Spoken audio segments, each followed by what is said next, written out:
Hi, Dave Adams here, and just a quick intro because something went wrong while I was filming. I got about half of the film edit done and then realised that I'd lost all my sound, so I'm going to have to rectify that. Hopefully I will be getting some new equipment soon, so I'll be able to upgrade my sound and visual quality, but until then you're just going to have to realise that at some point during this video there's going to be a significant change in lighting and perhaps even sound. So here we go.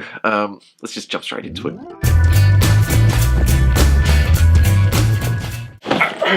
It's Thursday night, and that makes tonight Deadpool night. That's right, I've been waiting for this film for a while. I'm very excited.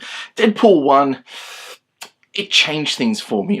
I looked back and I thought this was probably one of the best comic book films in 10 years. It didn't do anything too amazing except, you know, revolutionize the way that we look at Marvel films. It's not that it was an R18 plus film, it's that it was a good story. And it wasn't that it was world-ending or, you know, trying to save the universe or anything like that. It was just simply a love story. It was a good love story. It was a funny love story. You just promise you'll do right by me, so I can do right by someone else. And it captured the person of Wade Wilson. Hold on a second.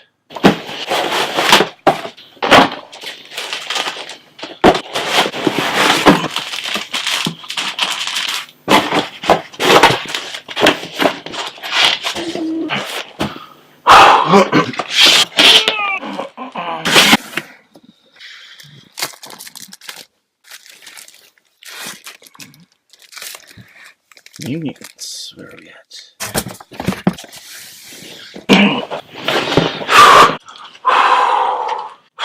That was a lot of work, far more than you would think. Which leads me to this here.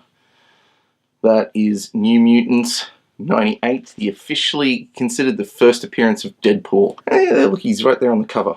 First appearance of Deadpool. This thing shot up through the roof in terms of value once the last movie came out. I'm hoping with this film, with the introduction of X-Force, that this will get a bit of a, X-Force #1. Hoping they'll get a bit of a boost as well. Look, I say all this like I'm going to sell them someday and make money, and that's just not going to happen. These things, when I was a kid, I'm like, these are going to be worth so much money, and then they're worth nothing. But even when they are worth something, I've never wanted to sell them anyway. I love them too much. They're in my collection. That's what I do. Anyway, I am excited about this. Deadpool is not my favorite character. Wolverine is my favorite character, but Wolverine and Deadpool do have a big history together. Among my top 5 characters, Deadpool might rank in there, although who does rank in there is definitely Cable. Cable has been a huge favorite of mine for ages. I mean, I've got all of the... In fact, hold on.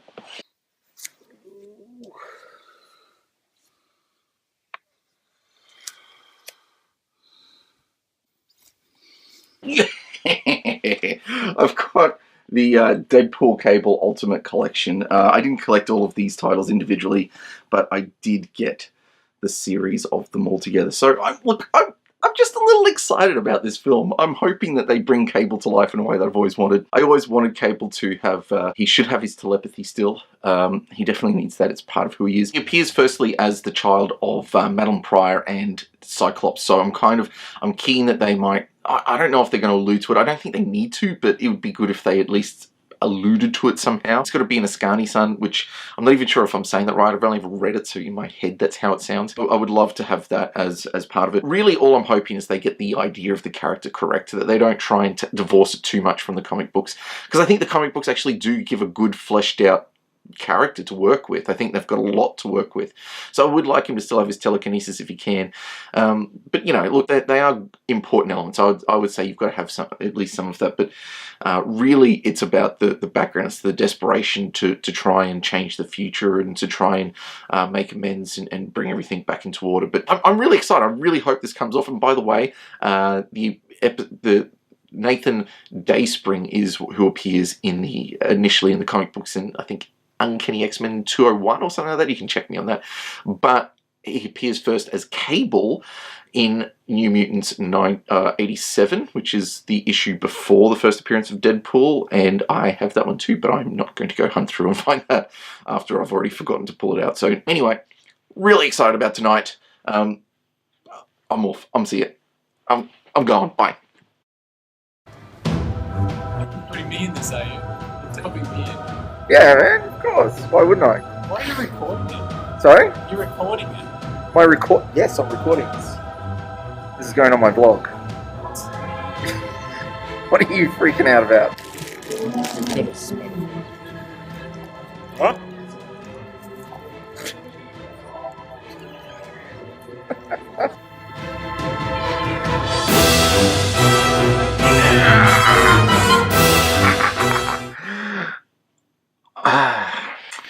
There's not too much expression under that, is there? Thanks to my brother Tom for the mask. It's very childish. Kind of fits in with the theme of the movie, really. Did I like it? Did I expect something more? Did I want something highbrow and intellectual? No, I didn't. Was it childish, puerile? No, actually, I don't think it was. Was it fun? Was it entertaining? Yes, it was. Did I love it? Did I really love it? Who am I kidding? Yes, of course I did. I thought it was brilliant. I had a great time. Was it like the first one? No, I think I probably laughed a little bit more, but I loved the idea. And I'm trying to keep this as spoiler-free. They brought characters in which were perhaps surprised the audience. I think I had some suspicion of, because I have a connection with the comic books. I know I know who character relationships are and maybe who was going to appear, and so I did pick some of it, but oh my giddy goodness, was there... Oh! There's one character which has appeared in X-Men movies before and was done horribly, like just the worst ever, from one of the worst ever X-Men films, and I'm not even going to say because I hate the film so much, but the betrayal of this particular character, a character who I love, a character who I've got, look, brilliantly done. I have to give full props to the creative team for just doing a great job on bringing some of those characterizations to life. The film had some of the most hysterical moments for me ever. Even if some bits were a little bit predictable, like the way in execution just made me laugh. Like I was there, I was with them. They sucked me in, they took me for the ride, and I was on board with it for the whole time. It was, I loved it. It was a good film. It was a very adult film. I appreciate that. Josh Brolin as Cable. Brilliant. Everything I could have wanted. Everything I asked for. Everything... Well, not everything, obviously, but very well done. I was incredibly pleased with his performance. Not only bringing the character to life, but actually doing it in a way that was interesting, that was respectful of the fan base, and they put in enough that there's obviously a really great character there that they can develop in future films. It was interesting, he was mysterious, there was enough there to keep you enthused, so I was really happy with Josh Brolin, and I was really happy with the character of Cable. I couldn't have asked for better. It was great. So I don't want to go on too much more, except to get past, if you get a chance to go see this film, you've got to go see this film. This is really, it's fun, it's engaging, and if you are a fan of the comics in any way, if you are a fan of Marvel Comics, then it's worth checking out, but only if you're over 15 or if you are 15 with an adult. Also this week though, I had a couple of things come my way which I thought was interesting. You might want to check this out. Gut Ahead came my way. Good game based on classic mechanics. I mean, if you like Pictionary, and most people seem to like Pictionary, it is a good game. Like, it's good mechanics. Like, it works. It's a great party game. So if you like Pictionary, then you're going to like this game. It sort of suits a lot of situations. So, you know, if you're the sort of people, if you're going out to a pub, or if you've got friends who you want to sort of introduce to gaming that might be familiar with Pictionary, then this is a very adult version. So, of course, don't get this if you're looking for a clean, light-hearted evening, but it's a very adult version. At the same time, it's based on good mechanics, so of course it works. You're going to have fun, you're going to laugh, there's going to be silliness involved, you're going to have a hard time? Is that a double entendre? No, it's not. It's just, some words were difficult to draw, and that's all it was. So yeah, look, that was a good little find. Someone sent that along, so that was really lovely of them. Also, here we go. What do you mean? Now, this is more of the game that if you like, say, Cards Against Humanity, which was a reworking of Apples to Apples, and so this is essentially a reworking of, well, apples to apples then, I guess. It's more of the pop culture stuff, so if you're more familiar with memes, then this is going to be a lot more interesting for you. But even if you're not, I think this could still work.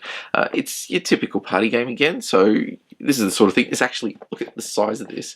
This is pub material. Like, you could take this to a pub. The good thing about this is that, yes, it's adult. It's a bit like Cards Against Humanity in that sense, but you can take out a bunch of those cards and still have quite a lot there for a more family-friendly version. Can't speak for all of the content. I mean, I haven't been through every card, but there was enough cards in there that I could still have a chuckle and it not be dirty or smutty. Obviously, if you want to have an adult night, don't take any of the cards out. If you want to have a bit more of a family night, go through and edit some of them. But other than that, you know, I mean, again, good mechanics, solid mechanics. These games get reworked in different versions simply because they work. We know they work. You're going to have fun. You're going to have a laugh at something. You're going to have a bit of silliness.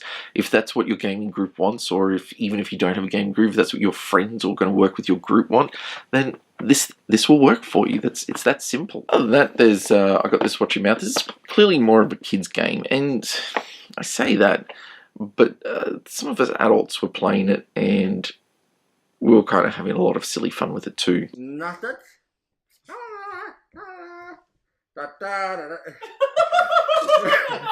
Nothing. Nothing. Nothing. On the nothing side tonight. Ding, ding, ding, Oh, the ding. Muppets. Nothing. The Muppets. Hey. Muppet Babies. Yay!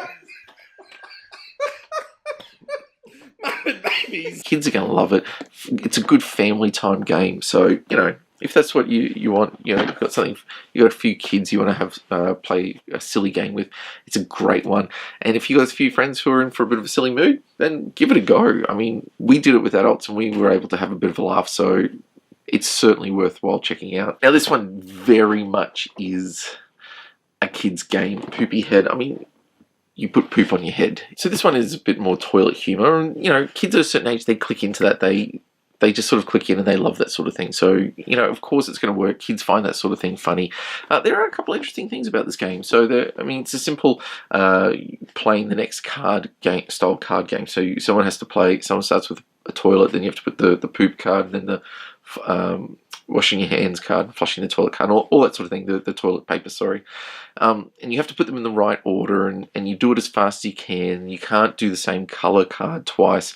Whoever gets out is the one who gets to put the poop in their head. So the idea isn't to actually win the game. The idea is to not lose the game. And that's an interesting mechanic, especially when you're dealing with kids. It does mean, though, in general, at a table of 4, 3 people will technically win the game. That's good. But what about the person who loses? Well, I think that's kind of mitigated by the fact that you're putting poop on your head. So, yeah, the kids are going to love this sort of thing. So kids are going to have a laugh at.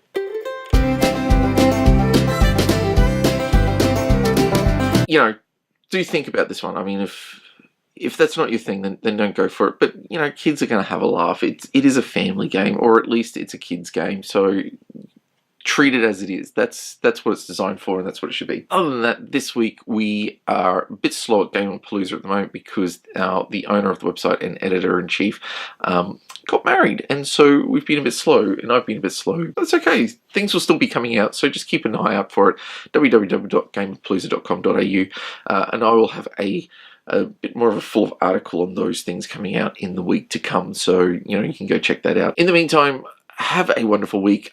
Do go and see Deadpool if you get a chance, and until then, my name's Dave Adams, and you've been watching Nerds of Wisdom.